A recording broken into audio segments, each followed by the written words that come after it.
Hello everyone, and thanks for coming back to the channel. Today we're taking a look at the Ldarc 90 GTI FPV, featuring an F411 flight controller with an OSD, 20 amp 4-in-1 with 1105 5000 kV motors on these 2035 props, the C1200 camera that is reported to be 1200 TV line. VTX is smart audio capable from 0 all the way up to 200 milliwatt. Just like its big brother, the battery connector is mounted to a PCB. There are LED lights both in the front and the back. Inside this plastic compartment is also a buzzer. Carbon appears to be 2.5 millimeters thick. Motor post for motor post, I'm getting 98 millimeters. Mine weighs 83.7 grams. It comes with this 3S 530 milliamp battery. I also flew it on the RDQ and the GNB versions. Don't ask me about these different milliamps. Comes with a spare set of props, prop guards, a spare yellow canopy. I believe they call this the racing booth set. Probably a launching pad. You get 6 and 7 millimeter screws, Ldarc stickers, and it all comes in this plastic case.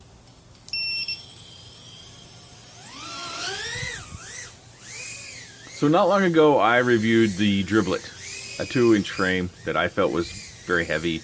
I didn't give it a glowing review by any stretch.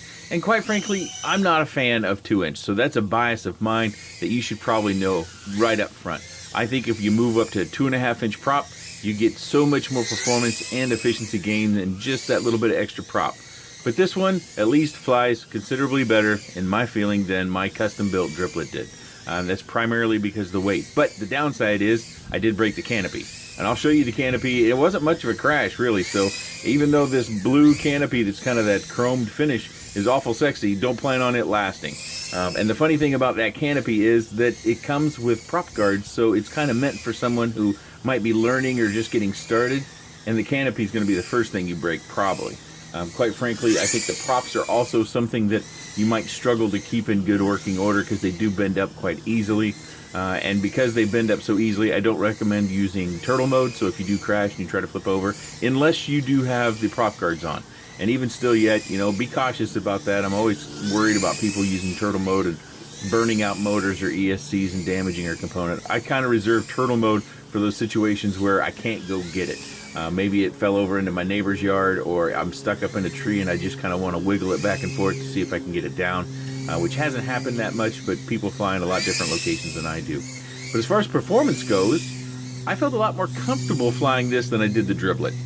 And I felt like it's performing better. I think I could fly it more aggressively. It's actually going to fly a little bit longer. It does come with that battery, which I kind of hinted to in the quick roll. Seems to be another GNB battery. It's shaped the same as the GNB. It's got a different label on it with a different milliamp reading, but you know, there you go. So I should step back to my bias against 2-inch a little bit. Now that's not to say that you shouldn't get a 2-inch. If you want a 2-inch quad, by all means, I would never tell someone not to get something that they want. I just think it's something that you need to know that if you're looking for performance or flight efficiency, jumping up to that slightly bigger prop is going to give you a lot of those. But this one's very reasonable, so if you put aside the fact that the canopy was broken relatively easy, I think this one's a fair flyer. It's got some features in there for you. It's got smart audio, it's got LEDs, and we come in at 2 minutes and 30 seconds, and you'll see our battery covers to 3.6 volts per cell, which is good, healthy battery ending voltage. The first thing I'll start with is the PIDs. I only kind of tweaked these out a little bit. I didn't change them a whole lot. I don't know what yours will come with because this is production. I don't have any contact with Ldarc or King Kong or whatever the name is today, but you probably picked it up in the quick roll. I broke my canopy here, but that's not the only spot. I broke it right over here too. So if you on that punch out, if you noticed some wobbles in the video, that was from this canopy being broken. I just continued to fly it like this. If you wanted to repair this, I would suggest using Welder or E6000. I prefer Welder, but it does take a long time to set up. Some people don't like that because it does take 12 hours to set up all the way. I've repaired many a plastic things with Welder, but again, I usually repair it at nighttime, go to bed, come back to it the next day by lunchtime, and it's set to go. The props are very bendy, and I suspect in healthy crashes without the prop guards, you're probably going to be snapping them right over here. Also, something that's a bit of an oddity, let me take this off. This did not come with this battery strap. The battery strap that it came with I thought was unusable, and it's mainly because of how these prop guards connect. As we look here at the bottom, we see that we have these two large holes, which kind of upsets our battery strap a little bit, and that's why I went to a bigger, longer battery strap. You can see the name there, Good Venture Drones. So if you need anything, check out Good Venture Drones. If you want this strap, check out Good Venture Drones. But I didn't fly with these. You know, these are meant for training, and I wanted to show you what the machine was capable, at least in my hands. This is going to increase your weight, therefore it's going to decrease your flight time. But it does plug right into this hole, and that should give the prop guard some extra stability and rigidity. Now, one thing I do worry about when it comes to reviewing these prop guards is, I don't know how long ago it was, the ET series, you remember, also made by King Kong, LDARC. I actually crashed one into a tree repeatedly, just kept flying it for all I was worth right into the tree. And my prop guards, I believe they worked just fine. They stood up to all the damage. And then later on, they changed the material to where they weren't nearly as robust. So take anything I might say about the prop guards with a grain of salt, because it could change later on. I just want to make that clear, because I have no idea. I'll only have the one for review. I won't be able to do another one. But these are pretty stiff, but not completely stiff and completely rigid. So they're going to mount from your motors, and then you're going to have this center point attached to your frame, which I think is fairly ingenious. And it also won't have, we'll be able to, one of the things I thought was interesting about this is if you look at this design, how it scoops down here. So when you have a little bit of airflow disturbance, maybe that will help us a little bit, because typically when we have these whoops, we have designs that go all the way around the prop like that, or like that. That can really decrease our performance, and maybe because this is a much thinner profile on the prop guard, it won't decrease the performance as much as traditional prop guards would. But I wanted to bring this up because I think a 2-incher, if you have a small space and you're wanting to get into FPV, that's probably why you're looking at this. I think if you're an experienced pilot, or you're a pilot that is somewhere down the line from your first stages, you're probably not looking at a quad like this. So I got the no receiver version, and you can see I have my FrSky XM Plus mounted right up here. Heat shrunk, a little bit of foam tape, route down through here, and then I route my antennas down through here with a couple of zip ties, which are mine. I'm not, as with the 130 version that I just reviewed like 5 days ago or whatever have you, I'm not a big fan of this. So this is just foam, and it's slick. It's not going to really help you keep your battery in place, although this will. You can see this stops the battery from sliding clean out. That is something, but that also has an LED in it, so you might want to be, you can see the wire right there for the LED. You don't want to be wanging into that, but it feels pretty hardy, and as long as our screws are relatively tight, again, it's plastic, you don't want to get hulky on it. This should help from keeping your battery ejections, but you got to make sure that you have a lead long enough to where the lead's going to come around and hit here. So if your battery, say your battery's hitting here, and then it's taut on the rear, and then it shifts forward, you could pull the battery lead or break this possibly. So my preference would be to go ahead and get some rubber battery pad and stick that over the section where your battery is. Also, these screws, this foam is going to give quite a bit, so as you hunker down, your batteries, your screws are going to be penetrating or hitting the battery. And you can also see there's a little bit of soft mounting around those screws.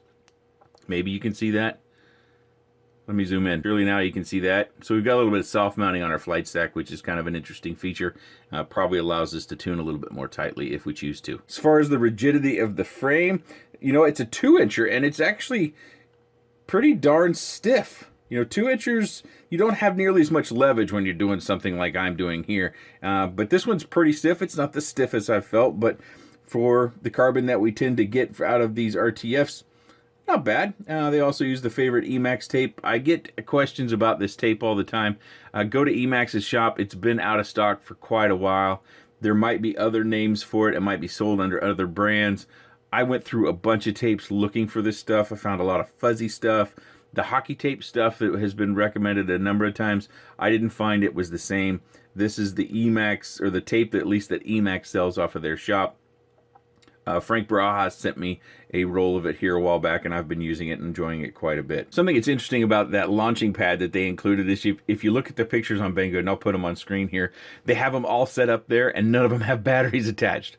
Where do they think the battery's going to go? So it's pretty much I guess you'd call it a trophy stand or a quad stand. You're not going to be using it in any sort of flight capabilities because your battery's going to be down there. So while it's interesting, I don't think it has a whole lot of value outside of maybe helping you sit on the shelf, and you probably won't have this canopy on, or at least it won't look like this, because it's going to be broken relatively easy. And speaking of that breakage, let's get to that flight. I'll put that on screen, and you can see that I just kind of get out of sorts, and then I tumble a little bit and bang into the fence. It wasn't very fast, and it broke in 2 different places. Broke all the way across the top and along the camera, so doesn't hold together very well. Now, I do think the other one's going to hold together better.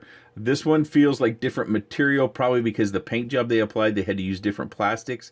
The other one feels like it's a lot more pliable, therefore it should flex and not snap. This one feels like it's going to snap, which it obviously did. You notice that the antenna just sticks out here, similarly that we saw on the last one. I'm not concerned about this getting into the prop because I don't think this machine is really going to fly fast enough in order to do a maneuver where the prop would get over here. But if you were to be concerned about that and you were to have this, just take a zip tie, a smaller zip tie, the end of it, not the big end that you lock it in place with, but the smaller end, put it down in there and then heat shrink that to this part of the antenna. That will give it some additional rigidity and keep it out of harm's way. Now we've come down to that section where we talk about price point.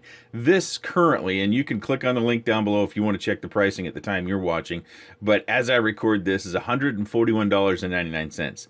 Now that comes in at a premium, and that does come with the AC2000 receiver. So without a receiver, it's $127.99. So if you want this and you're willing to spend that, then go ahead. But I want to make a couple suggestions as to what you might do with your money instead of this and possibly have more fun. I just reviewed this and it's a lot more fun. It is a kit, so you do have to assemble it yourself. There's very little soldering involved, but it is an option, and it's $62. And it flies much more aggressively, although it doesn't fly quite as long as it does with this. And this also does not come with a battery. So DIY, no battery, but $62. This might not look like it, but this is the Larva X from Happy model. This is a good flyer as well. It's running a 2.5-inch prop. It's got a better camera in my opinion. It's got a better VTX in my opinion, and I think the frame will be just as durable. The original canopy is where the retail canopy is one area that might not be as durable, but if you have a printer, you can print these off. I think these are called the pickle canopies. Tip your designer over there on Thingiverse, print one of these off, put your components in it like I did, and you'll be all set. You can get this with several different radios and receivers already connected. It's an RTF or a bind and fly, and it does come with one battery, although the battery that it comes with, you're not going to get very long flight times. And you can get this shipped from the USA warehouse for $97.90. Oddly enough, if you have it shipped from the China warehouse, it comes in $115, but still quite a bit less than this. I just wanted to give you these two options as to something to look at. There are a host of different options out there, but I think both of these are better performers, although I broke the frame, delaminated the frame on this one, and I do know you can repair these things, but as a reviewer, I don't often repair them because I want to make sure that you know that I broke it. Those are my thoughts on the Ldarc 90 GTI FPV. If you have any comments, questions, suggestions, or otherwise, please let me know in the section down below. I appreciate your time, and thanks for watching.